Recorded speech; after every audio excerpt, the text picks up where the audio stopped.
하나님께서 애굽에서 430년 동안 고통받던 이스라엘 백성들을 하나님의 권능의 손으로 출애굽을 시키신 후에 시내산으로 인도하셨습니다. 하나님께서는 모세에게 시내산에서 하나님의 백성들이 지켜야 될 10가지 계명을 주셨고, 또한 그들이 하나님과 교제하는 수단인 예배를 위해서 성막 투시도를 허락해 주셨는데, 이 두 가지를 주시기 전에 하나님께서 모세에게 당부한 말씀이 있으셨습니다. 너는 지금부터 내가 하는 말을 야곱의 집 이스라엘 자손들에게 꼭 전해라. 야곱의 집은 야곱의 12아들의 이름을 이제 통해서 12지파가 형성되었기 때문에 야곱의 집이다, 그렇게 부르기도 했습니다. 하여튼 온 이스라엘 백성들에게 이것을 꼭 전해야 된다. 어떤 것을? 세계가 다 내게 속하였다. 너희가 내 말을 잘 듣고 내 언약을 지키게 되면은 너희는 세계 모든 민족 중에서 내 소유가 되겠고, 또한 너희는 내게 대하여 제사장 나라가 되며 거룩한 백성이 되리라. 이 내용을 이스라엘 온 백성들에게 다 꼭 전하라, 그렇게 부탁을 하신 것이 출애굽기 19장 5절 6절에 기록이 되어 있습니다. 이것을 통해서 무엇을 말씀해 주셨냐면, 하나님은 한 개인, 한 지역, 한 국가의 하나님이 아닌 온 세계의 하나님, 온 우주의 하나님이 되신다는 것을 말씀해 주신 것입니다. 그래서 세상의 모든 민족이 하나님을 믿든지 현재는 믿지 않든지 모든 민족들이 하나님께 속해 있다. 그리고 그들에게도 구원의 길이 열려 있음을 이것을 통해서 말씀을 주신 것입니다. 그 다음에 또 한 가지는 특별히 세계 모든 민족 중에서 택함을 받은 이스라엘 백성들은 열방을 하나님께로 인도할 그 선교적 사명을 맡았다는 것을 말씀해 주는 것입니다. 그래서 너희는 거룩한 백성, 하나님의 소유된 백성, 그리고 제사장 나라가 될 것이다. 제사장은 하는 일이 하나님과 인간 사이의 중재자의 역할을 하던 사람을 제사장이라 그렇게 불렀어요. 그런데 우리가 신약에 와서도 베드로전서 2장 9절에 보면 택함받은 이스라엘 백성들을 제사장 나라로 삼으시겠다고 했는데, 신약성경 베드로전서 2장에서도 너희는 택하신 족속이요, 예수 믿고 구원받은 사람들은 하나님의 택함을 받았다. 하나님께 택함을 받았다. 그리고 왕같은 제사장으로 삼아 주셨다 그랬어요. 그냥 제사장이 아니라 왕같은 제사장으로. 그래서 하나님을 알지 못하는 자들, 예수 그리스도를 알지 못하고 믿지 못해서 하나님의 진노와 심판, 영원한 지옥 형벌의 선고를 받았던 그 사람들을 우리가 복음을 전해서 그들을 하나님 앞으로, 주님 앞으로 인도하는 그 사명을 맡은 왕같은 제사장들이다. 그러면서 하신 말씀이 이는 너희를 어두운 데서 불러내어 그의 기이한 빛에 들어가게 하신 그런 분의 아름다운 덕을 선전하려 함이니라. 그래서 우리들이 해야 될 일은 아름다운 덕을 선전하는 자들, 다시 말하면 예수 그리스도의 생명과 구원의 복음을 전하는 아름다운 덕을 선포하는 자들의 사명을 감당하기 위해서 우리를 거룩한 백성, 왕같은 제사장으로 삼아 주셨다는 것을 말씀해 주고 있어요. 그런데 이스라엘 민족은 자기들이 택함 받은 것에 대한 것은 감사하고 그랬지만은 왜 하나님께서 우리를 그 많은 민족 중에서 택해 주셨을까? 숫자가 많은가? 아니에요. 네. 강대국인가? 아니에요. 하나님 앞에 자랑할 만한 것이 있기 때문에 아니에요. 이것은 하나님의 특별하신 섭리와 은혜 가운데서 선택함을 받았기 때문에 자랑할 것이 없다고 하는 거예요. 그런 은혜를 주시고 그런 복을 주셨는데 이스라엘 민족은 그걸 깨닫지 못했어요. 그래서 자기들 민족의 하나님으로만 알았지 이방 민족들도 우상 숭배하는 저들도 죄를 회개하고 하나님께 돌아오는 그 중간 역할, 제사장의 역할을 감당하지 못하고 그들의 마음에는 우리만 구원받은 것으로 끝나는 그들의 마음이 그들의 마음에 세상이 없었다고 하는 거예요. 그들의 시야에 들어온 것은 이스라엘 민족밖에 들어오지 않았어요. 이방 민족들도 저들도 지금은 우상 숭배하고 하나님의 진노를 사고 하나님의 심판의 대상이지만 저들도 하나님 관점에서 볼 때는 구원받아야 될 죄인들이라고 하는 사실을 그들은 깨닫지를 못했고 그들은 하나님의 심판과 저주의 대상으로만 이해했고 이방 민족의 구원에 대해서는 무관심했다고 하는 거예요. 아, 그랬구나. 그것으로 끝나는 것이 아니고 오늘 하나님께서 왜 우리를 죄 가운데 있던 우리들, 하나님의 심판과 영원한 지옥 형벌, 저주의 형벌을 선고받은 우리들을 구원시켜 주셨는가? 에베소서 1장에 보면 사도 바울은 하나님께서 우리를 창세전부터 우리를 선택하여 주셨다. 이것은 우리의 자격, 공로가 있기 때문에 구원받은 것이 아니라 하나님의 전적인 은혜의 선물이라는 것을 말씀해 주고 있는 거예요. 너희가 그 은혜를 인하여 믿음으로 말미암아 구원을 얻었나니 이것이 너희에게서 난 것이 아니요 하나님의 선물이라. 행위에서 난 것이 아니니 이는 자랑치 못하게 하심이니라 그랬어요. 그런데 요나 선지자는 자기 민족의 하나님으로만 받아들였고 이방 민족의 구원에 대해서는 아주 싫어했던 것을 볼 수가 있어요. 하나님께서 그에게 너는 니느웨로 가라 그랬어요. 거기서 하나님의 진노와 심판의 메시지를 전해라. 그랬는데 그게 귀찮고 싫었어요. 그 민족이 요나의 마음에 또 이스라엘 민족들에게는 별로 마음에 들어오지를 않았어요. 오히려 이스라엘 민족을 굉장히 고통스럽게 만든 민족이기 때문에 저 민족은 망해야 돼, 그런 생각을 가졌어요. 요나는 그랬지만 요나서 전체 4장을 통해서는 뭘 가리키느냐? 이방 민족을 향한 하나님의 보편적인 관심과 사랑을 나타낸 선교 사명의 책이 요나서라고 하는 거예요. 우리가 살면서 우리가 예수 믿으면서 우리는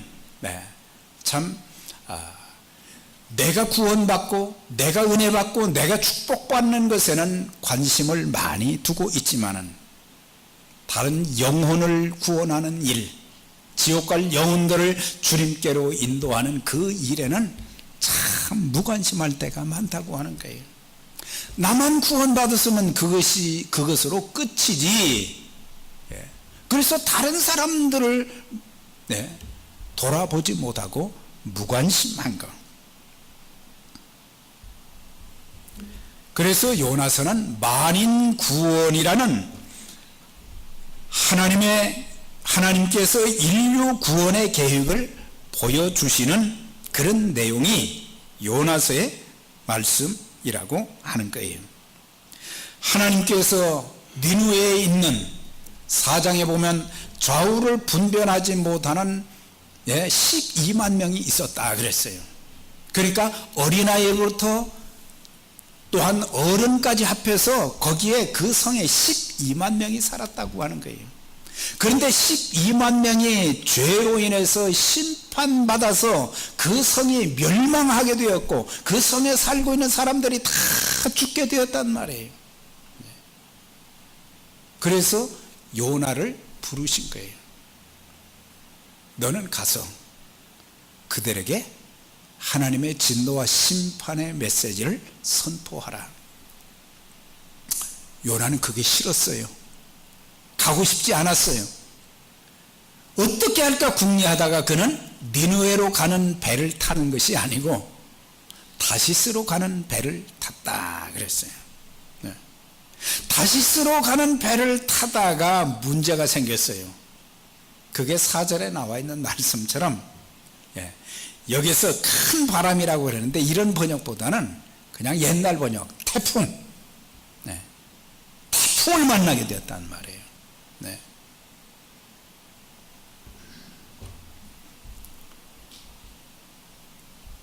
그래서 오늘 본문은 그릇된 선민의식, 편협한 신앙관을 가진 요나가 하나님 앞에 얼마나 허물이 많은 존재인가.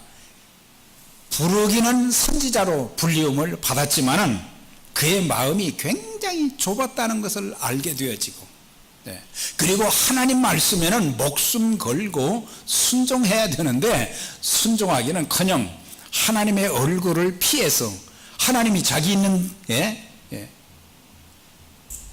하나님께서 계신 곳을 피해서 다른 곳으로 가려고 하는데 사실 하나님이 안 계신 곳이 어디에 있습니까? 상천하지의 하나님은 어디에나 계시는 거예요. 내가 주의 얼굴을, 내가 주의 손을 피해서 어디로 가겠어요? 그래서 결국에 큰 태풍으로 인해서, 그 풍랑으로 인해서 사람들이 생사 위기를 겪게 되었고, 또 제비를 뽑아서 요나가 바다에 던져졌고, 그 다음에 사흘 동안 물고기 뱃속에서 그때서야 죄를 회개하고 기도하는 가운데 또 하나님께서 큰 물고기가 그를 또 바닷가에 내뱉은 그런 그 내용. 그래서 요나서 1장부터 4장까지의 교훈을 통해서 세 가지를 교훈해 주는데, 하나님은 유대인뿐만 아니라 이방인 모두를 사랑하신다는 것을 가르쳐 주고 있어요. 우리가 잘 아는 성경 구절, 하나님이 세상을 이처럼 사랑하사 세상에 있는 모든 사람들을 사랑하사. 세상에 있는 모든 사람뿐만 아니라 바로 나와 여러분들을 지극히 사랑해 주셨습니다. 지나간 날들을 이렇게 돌아보면요, 하나님의 은혜인데 그 하나님의 은혜가 어디서부터 출발이 됐느냐? 하나님이 나를 사랑하셨다고 하는 거예요. 하나님 앞에 이쁨 받을 만한 행동을 한 적도 없고 그런 삶을 산 것도 없는데 하나님이 나를 사랑해 주셨다. 때로는 환난을 겪고 시련을 겪고 인생의 풍파가 그런 풍파, 감당할 수 없는 풍파를 겪을 때에도 두려움이 막 내게 몰려오고 불안함이 주어지고 답답함이 주어지고 그런 가운데서도 하나님께서 나를 꼭 붙들어 주시고 내가 너를 잠잠히 사랑한다. 하나님의 사랑의 손길이 계속되었던 것을 알게 되는 거예요. 하나님께서 나를 사랑하신 것처럼 다른 사람들도 사랑의 대상인데 우리는 다른 사람들을 사랑의 대상으로 대하지 못할 때가 많고 그 영혼이 구원받아야 되고 그 인생이 바꿔져야 되고 실패와 낙담과 고통 속에서 사는 희망이 없는 그런 사람들이 하나님 앞에 돌아오도록 예수 그리스도를 믿을 수 있도록 우리가 관심을 가지고 관심을 가지면 우리는 기도하게 됩니다. 무관심, 이것이 오늘의 나의 모습인 동시에 오늘의 교회의 모습이기도 한 것입니다.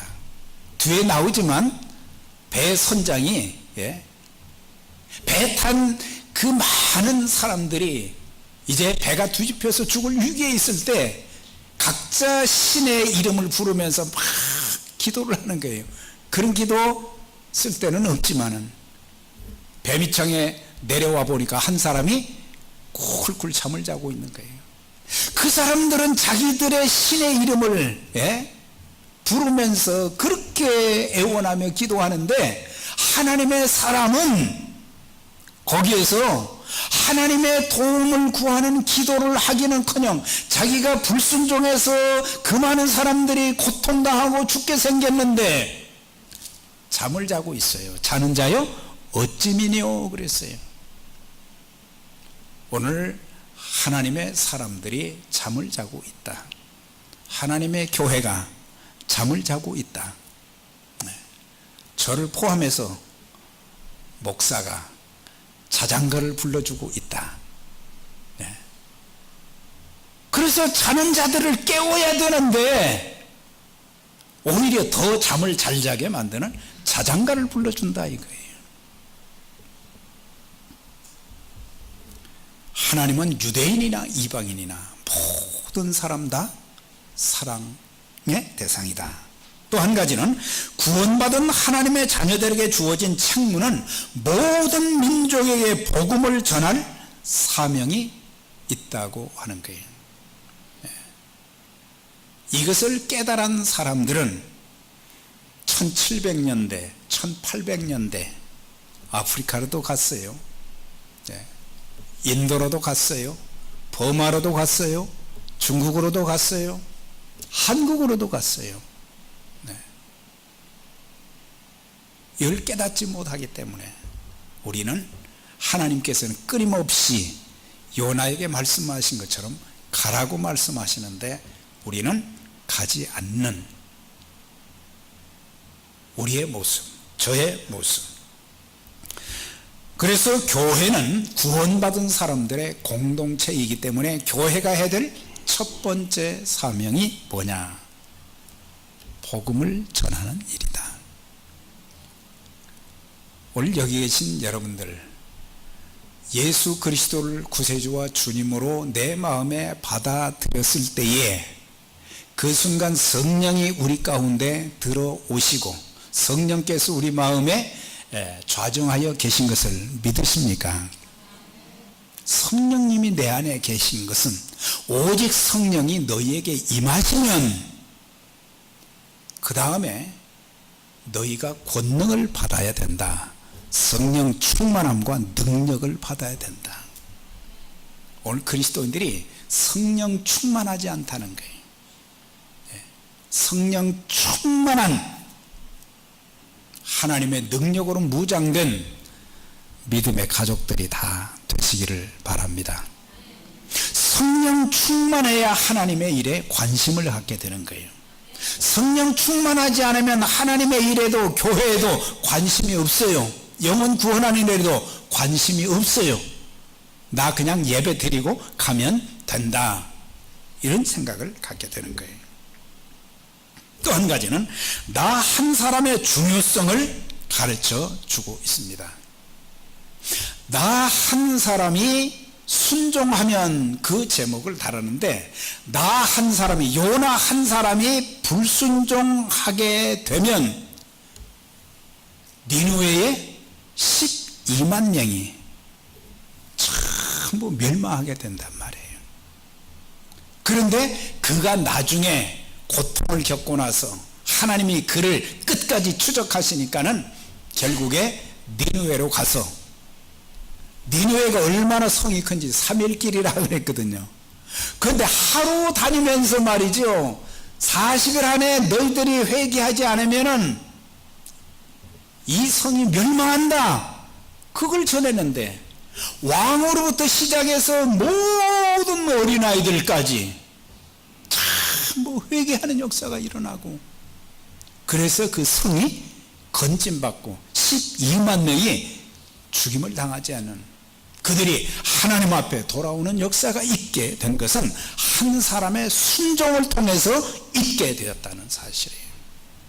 한 사람이 순종하면 많은 사람을 살리지만, 한 사람이 불순종하면 수많은 사람들이 고통을 당하고 죽게 된다고 하는 거예요.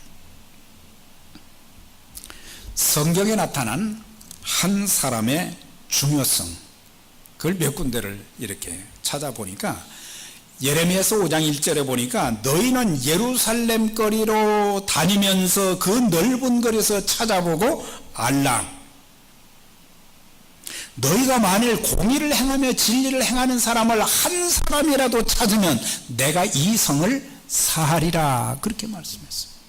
예레미야 선지자를 통해서 주신 말씀이, 그때 당시 예레미야가 사역하던 그 당시에 유다 사람들을 보니까, 남왕국 유다 사람들을 보니까 그 사람들 중에 의인이라고 할 만한 사람이 전혀 없었다는 거예요. 그러니까 한 사람이라도 있으면 이 성을 멸망시키지 않겠다 그랬어요. 그런데 그가 예언한 뒤에 얼마 후에 남왕국 유다는 바벨론에서 처참하게 무너져 버렸어요. 예루살렘 성 솔로몬이 얼마나 잘 지었어요. 그런데 한순간에 다 무너져 버렸어요. 한 사람이 그만큼 중요하다는 사실이에요. 우리 집에서 한 사람이 참 중요한 거예요. 나 한 사람이. 특히 가장들이 중요한 거예요. 가장들이. 예. 가장들이 믿음에 바로 서야 돼요. 예. 한 사람, 몸된 교회에서도 보면은 여러 사람들이 있고 많은 사람들이 있지만 그 중에 나 한 사람이 중요하다는, 모든 성도들이 나 한 사람이 별거 아니다 그렇게 생각하면 안 되는 거예요. 나 한 사람이 있어야 된다. 나 한 사람. 네. 한 사람의 잘못으로 인해 많은 사람들에게 악한 영향을 끼친 사례가 인류의 시조 아담이에요. 아담에 대한 기록이 로마서 5장 12절에 한 사람으로 말미암아 죄가 세상에 들어오고 죄로 말미암아 사망이 들어왔나니, 아담 한 사람으로 말미암아 죄가 세상에 들어왔다. 네. 아담 한 사람으로 인해서 사망이 모든 사람들에게 들어왔다 그랬어요. 그래서 원죄라는 게 생겼잖아요. 아내가 처음에는 불순종했지만은 그도 선악과를 아내가 주는 걸 먹었기 때문에 가장에게 물으신 거예요. 하와에게 말씀하신 거예요. 아담에게 말씀하신 거예요. 아내가 그렇게 해도 네가 막아야 될 것이고, 그런데 민수기 16장에 보면 고라라는 레위지파에 속한 지도자가 나옵니다.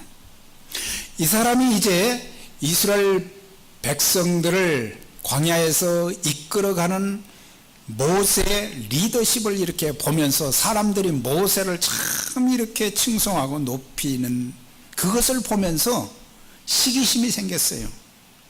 그래가지고 지도자 250명을 말이죠, 살살 꼬여가지고 자기 편이 되게 해가지고 모세를 대적을 한 거예요. 하나님이 그것을 기뻐하지 않으셨어요. 선동을 했거든요. 네. 하나님의 일에 대적을 했거든요. 땅이 갈라져서 그 250명, 예, 고라를 따르던 그 사람들 전부 땅이 갈라져 나중에 거기에 다 빠지게 되었고 덮어버렸다 그랬거든요. 한 사람 때문에 많은 사람들이 죽임을 당하는, 고라는 레위인이기 때문에 제사장을 도와서 하나님의 일에 쓰임받는 사람들인데 그게 얼마나 귀한 일이냐 말이죠. 그런데 사람들은 모세만 하니까 기분 나쁘니까 모세를 대적했던 것은 곧 하나님을 대적했던 것이고, 네, 결국에 그 많은 사람들을 죽이는 그런 일을 했던 사람이 고라예요. 아간이라고 하는 사람이 있어요. 여호수아 7장에 나오는데 이스라엘 백성들이 여리고성을 정복하고 그 다음에 아주 작은 성인 아이성을 공격하게 됐어요. 정복해야 되는데 실패를 했어요. 나중에 여호수아가 하나님 앞에 기도하면서 너무 참담해, 하나님이 올라가라고 하지 않았습니까? 그런데 뭘 알게 해 주셨는가? 아간이라는 사람이 여리고성에서 이제 여리고성을 정복하고 얻은 모든 은금 재물들 이걸 하나님께 바치기로 다 작정했고 하나님께 드렸는데 그것을 몰래 빼내간 거예요. 그러니까 하나님의 것을 도적질한 그 때문에 결국에 그의 아들, 딸 모두 다 돌에 맞아서 죽는 일이 생겼어요. 네. 한 사람이 참 중요한 거예요. 우리 집에서 우리 가정이 복을 받고 행복한 가정을 누리며 하나님께 쓰임받을 수도 있고, 나은 사람 때문에 집안이 패가망신이 되어지고 잘못될 수도 있다는 사실이에요. 나 한 사람을 위해서 많은 사람이 잘 되는 역사가 있었던 예는 아브라함이에요. 창세기 12장에 보면 하나님께서 그에게 말씀하셨어요. 그를 부르시면서 너로 인해서, 내 씨로 인해서 천하 만민이 복을 받게 될 것이다 그랬거든요. 네. 나 한 사람을 위해서 우리 집만 복을 받는 것이 아니라 천하 만민이 복을 받게 될 것이다. 아브라함이 가진 그 믿음이, 네, 이스라엘 민족 육신의 혈통들만 복을 받은 것이 아니라 그의 믿음이 온 세상에 전달되어서 세상의 모든 믿는 자들의 수가 하늘의 별과 같이 바다 모래수와 같이 늘어났고 그들이 예수를 믿음으로 복을 받게 되었다는 사실이에요. 네.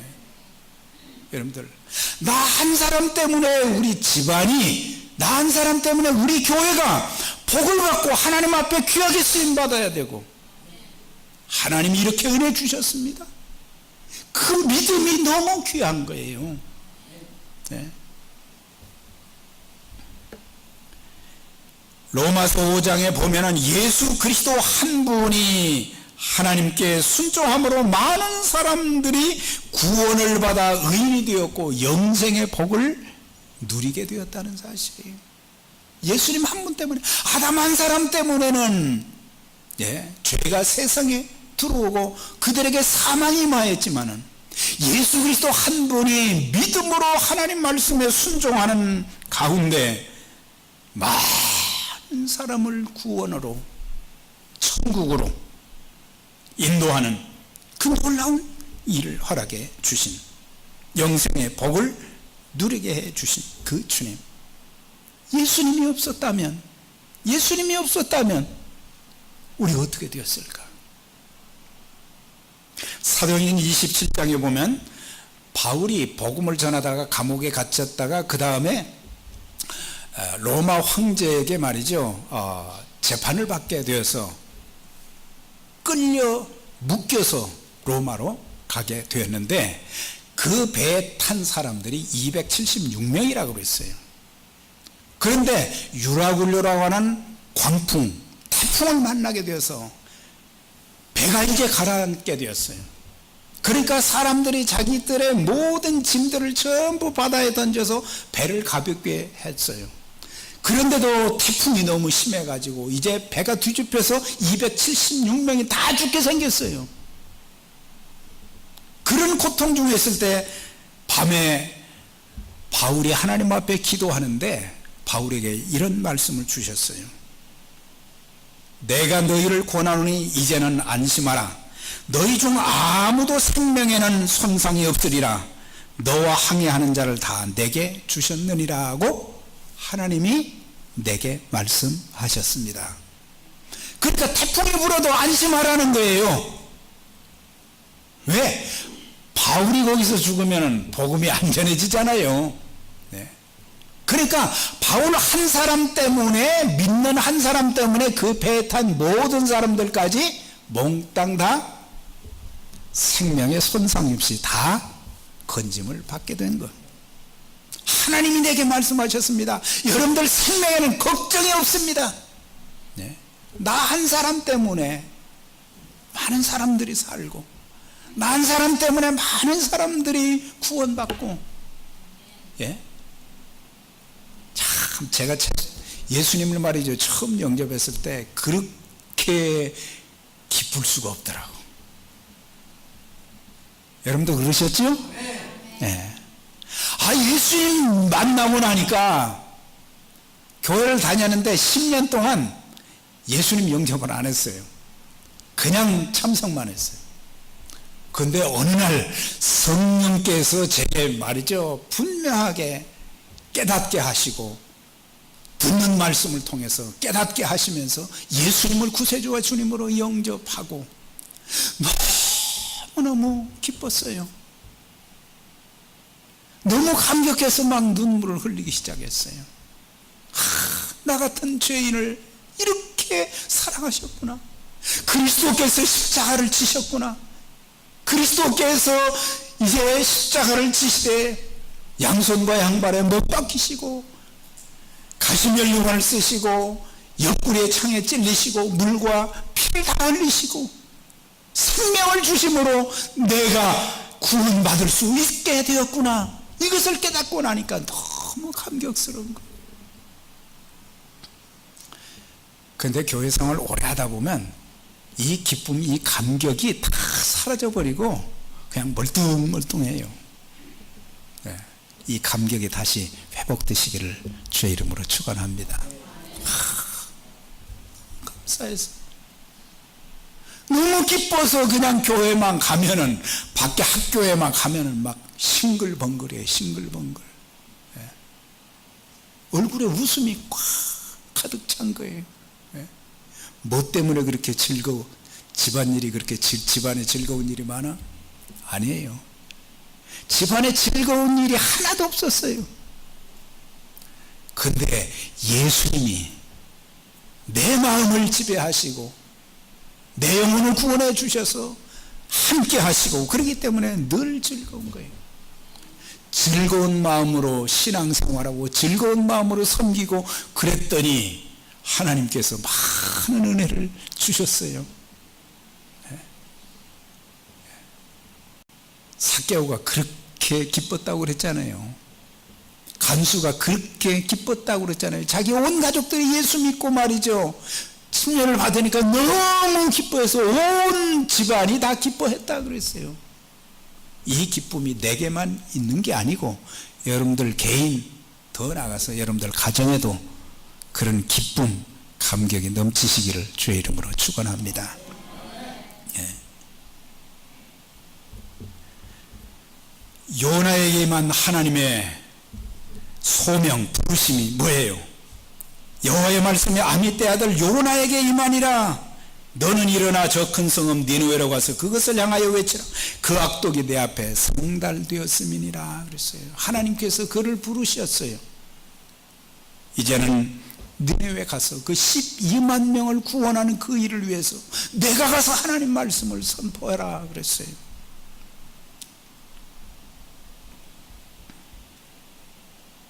하나님의 말씀이 요나에게 개인적으로 임했던 것처럼 이 말씀이 오늘 저와 여러분들에게 임해 주시어서 그 하나님 말씀을 듣고 하나님 말씀을 마음에 받고 순종하는 저와 여러분들이 될 수 있기를 바랍니다. 열왕기 상하를 보면 엘리야에 대한 기록이 나옵니다. 예레미야서를 보면 예레미야에 대한 기록이 나옵니다. 에스겔서를 보면 에스겔에 대한 기록이 나오는데 동일한 특징이 있어요. 여호와께서 엘리야에게 이르시되 또 여호와의 말씀이 예레미야에게 임하여 가라사대 여호와의 말씀이 에스겔에게 임하여 가라사대 전부 하나님 말씀이 그들에게 임하여 그들의 귀로 듣게 되었다 그랬거든요. 그래서 하나님 말씀대로 하니까 가라고 하면 가고 하나님께서 말씀하시는 것은 또 열린 귀로 하나님의 음성을 듣고 백성들에게 또 전해주고. 네. 사랑하는 여러분, 하나님의 음성이 기록되어진 성경의 말씀을 통해서 기도할 때마다 그리고 찬송 드릴 때마다 하나님의 음성이 세미하게 여러분들에게 들려지시고 그 들려진 음성에 순종함으로 하나님 앞에 귀하게 쓰임받는 저와 여러분들의 삶이 계속되시기를 주의 이름으로 축원합니다.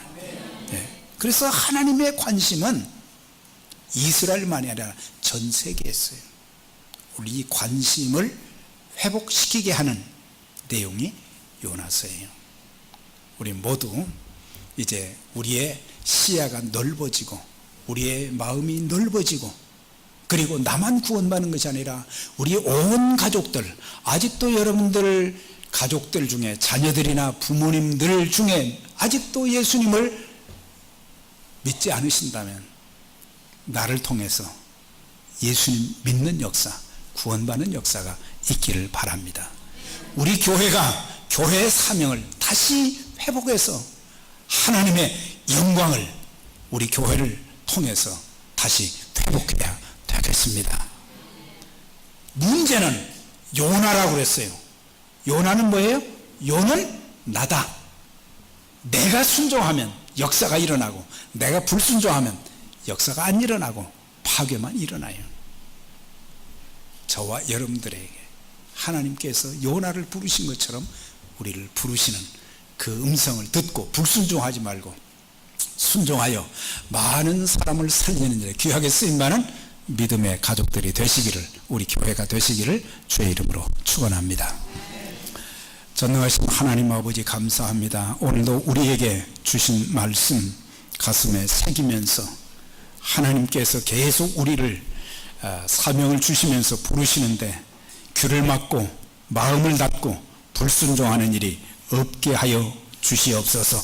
하나님 말씀 순종해서 많은 영혼들을 살리는 자들, 우리 가족들을 살리고 우리의 이웃들을 살리고 더 나아가서는 지구촌의 모든 열방들을 주님 앞으로 인도하는 일에 귀하게 쓰임받는 우리 모든 믿음의 가족들, 또 주의 몸된 에베네셀 교회가 되게 하여 주시옵소서. 하나님 영광을 회복하는 역사가 있게 하여 주옵소서. 예수 그리스도의 이름으로 기도드려나이다. 아멘.